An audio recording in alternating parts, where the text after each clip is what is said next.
Salutations! There has been quite a lot of Halo news last week, with a brand new Halo Infinite trailer dropping, as well as more footage of the PC version of the Master Chief Collection. On the subject of a Halo Infinite trailer that was shown during the Microsoft press conference, I'm going to give my thoughts about it in this video, but I won't be doing an analytical breakdown of the trailer as you have most likely seen dozens of them already from other YouTube channels. I'm just going to give my opinions on what we saw, as well as some predictions of the content that I think Halo Infinite will feature given what was shown during both this year's trailer and the last. Thank goodness you're not doing another breakdown video. I can't tell you how many I've seen in my YouTube sub box and the recommended section already. Anyways, this video is probably not going to be too long as there really isn't that much to dissect from what we've seen from E3 this year in terms of Halo content, other than the smallest details that everyone else has already covered last week. The new Halo Infinite trailer finally showcased small glimpses of the direction the story is going, but before we talk about the trailer, I'm going to go on a small tangent about the first Halo Infinite trailer that we saw last year. Last year, all we got to work off of was a tech demo of the new Slipspace engine that briefly showed viewers the setting of the game, a small tease of Master Chief's new armor, and the title of the game, Halo Infinite. While I was initially hyped upon this game's reveal last year, I quickly realized that we weren't really shown anything definitive when it comes to what Halo Infinite will be about, as well as what direction it will take with the gameplay. And I set aside the blind hype and began to look at all of this rationally. Now, I was, and still am, excited that a new Halo game's coming out, and the trailer did do its job to set that excitement in motion, but I decided to feel cautiously optimistic about this game given how little we know about it.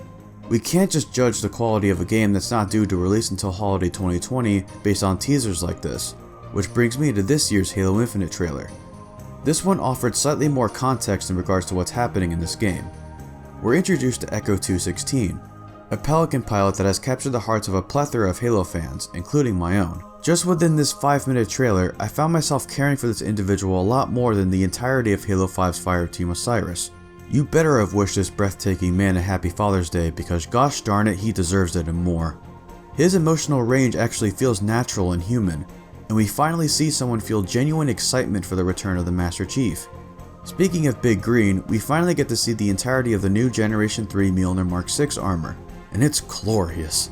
As many have pointed out, it's a nice blend of the Mark 6 variants seen in Halo 3, the live-action Forward Unto Dawn series, and the Halo Legends episode titled The Package. Many have shown distaste for the light green color scheme of the armor, but I think it fits the scene rather well and it helps Master Chief stand out a lot more easily than if his armor was darker. However, I do have to agree with what a lot of people are saying about the 117 insignia on the breastplate. I don't hate it, but I can't say I generally like it all that much either. It just feels out of place despite it appearing in non-video game Halo media. I don't know about you, but I personally prefer the Mark 6 armor seen in Halos 4 and 5. I liked the direction they were taking the armor as the design meshed well with Master Chief's personality in those games. I'm sad to see this design be replaced with something from the Bungie era. Well, at least the Halo Infinite armor has some references to Halo 4's armor, although admittedly they are pretty hard to spot. You really have to look hard to find those Halo 4 references in the design. That being said, as much as I love this new armor set, I feel bad for the Halo fans that preferred the Halo 4 Chief as that design looks to be gone forever. And I gotta say, I never disliked that armor either. I've even seen people say that Chief looks like Chief again after seeing the Infinite Chief design, and that left me scratching my head. How does Halo 4 Chief not look like Chief? I mean, he looks like Chief to me. Continuing on, we're once again reunited with the Halo ring scene from the last trailer. Only this time, there's a huge chunk of it that has been blasted off. This will be interesting to see this destruction from the surface of the ring, as it'll give off pre-release Combat Evolved vibes, where Installation 04 was originally going to feature sections of the ring that would have been incomplete.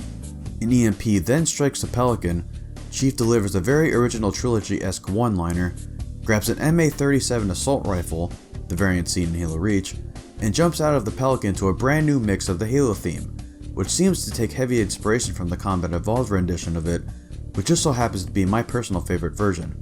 You can only imagine what I was feeling when I heard this for the first time.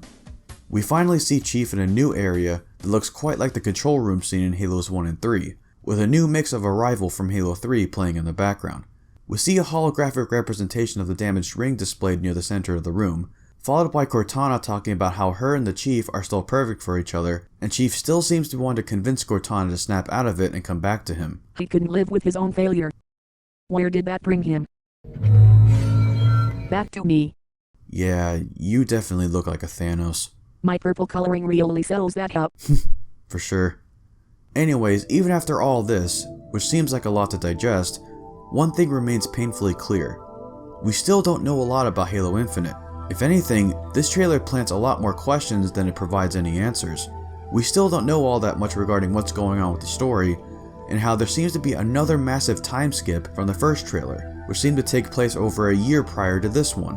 What happened between the events of the 2018 trailer and this new one? Why is the Halo ring partially destroyed? Who is Echo 216 and why do I want to shield him from all harm? The biggest question though? What's the gameplay like, and is it fun? That's why I'm personally not as hyped for Halo Infinite as many others seem to be right now. It's not because I dislike what I've seen so far, I just don't really know if this game will be good or not given that we haven't seen much of it yet. Halo Infinite does seem to be a substantial return to its Bungie era form, but a shiny cone of paint and a killer soundtrack can only provide so much. The most important aspect to me is the gameplay, and I'll truly feel hyped for the game once I see how this game is played. I know that we're still more than a year away until the game's release, and they not only want to show off the Master Chief Collection on PC this year, but they also want to wait on showing Infinite gameplay until they're ready to do so. However, until that happens, I'll be feeling cautiously optimistic about the game until I see it in motion. Before I move on to MCC PC stuff, I'd like to give some closing thoughts about this new Infinite trailer. One of my personal favorite aspects to it is the effort given to the smaller details. For example, the visual recording of Echo 216's wife, as well as his child in the background, shows a gradual battery drain on the device, and the camera is actively following the battery meter as it's gradually making its way to 0% charge.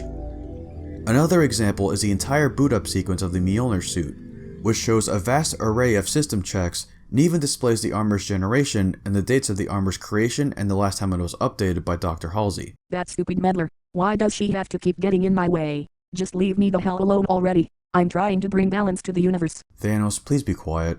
I am. Inevitable. I also mentioned earlier about how Halo Infinite seems to be a return to Bungie era form, and from what I felt from this trailer as well as the first one from 2018, there seem to be small elements from Halo CE, Halo 3, and Halo Reach. Halo CE was all about mystery, which both Infinite trailers put heavy emphasis on by leaving just about everything ambiguous from the time being. Halo Reach had that feeling of loss and defeat, which is briefly shown with the destruction of the Halo ring. Lastly, Halo 3 was about hope, which is fitting considering this new trailer is titled Delivered Hope. With the Chief's return, Echo 216 is absolutely elated to see him, and believes that he will be his ticket back home, back to his family. Overall, this trailer, while it didn't show much more about the game, was still fantastic for what it is, and I can't wait to see more. In fact, we might see more Infinite content sooner than we think. In the Halo Waypoint Deliver Hope post that exclusively talked about the new trailer, there's an important sentence that shouldn't be looked over. It says, "Discover Hope is the first glimpse into this story, and sets the stage for the beginning of Halo Infinite, leaving you with a sense of mystery, curiosity, and wonder for us to unravel together in the coming months," with the key phrase being, "in the coming months." This also revealed that the scenes present in the Halo Infinite trailer is basically the beginning of the game. This "in the coming months" quote could mean a lot of things. Will we be seeing more at Halo Outpost Discovery, which, by the way, I'll be going to the Orlando location on Friday, July 5th, or at other gaming events such as RTX or Gamescom? It's definitely a possibility, but I wouldn't get my hopes up. We probably won't see too much more than these upcoming reveals, and the much more substantial gameplay content probably won't appear until next year's E3 presentation. Moving on from the Infinite trailer, we get some more gameplay of Halo Reach on the PC version of the Master Chief Collection. Those of you with 4K monitors will be pleased to know that the gameplay recorded online was recorded in a 4K resolution, and the game just looks super clean at 60 frames per second with such a high visual fidelity. On Twitter, Sketch also revealed a small video showing off some of the various PC settings for MCC. This clip shows off the field of view slider, mouse sensitivity options, and interchangeable keybinds. I'll definitely be using a control scheme that closely resembles Halo PC's default controls, as that's what I'm personally used to. You aren't real if you don't use the arrow keys as the only way to walk in game. The last bit of relevant news that was revealed to the Xbox site is the pricing of each included Halo game on the PC version of MCC. Good news is that every Halo game will be a part of the PC variation of Xbox Game Pass as they become available, and they will cost $9.99 US per title, with ODST being the exception. which will stay $4.99 since it'll still just include the campaign. I still don't understand why we can't just get the ODST firefight already. I'd pay the full $10 price if it was included, and imagine the modding potential for this game mode. If firefight mods such as Lord Zed's Flood Firefight are a sign of anything, it's that this mode has the potential to turn into something much more when modding tools become available for the game. Turn every enemy into a rocket flood. No. Yes. No! Yes. And that's gonna be it for this video. Coward. If, and only if, you enjoyed this video, hit the like button and subscribe for more Halo content as it greatly benefits the channel. Make sure to hit the bell icon to be notified when I upload a new video. And make sure to follow me on Twitch, on Twitter, and join my Discord server as well.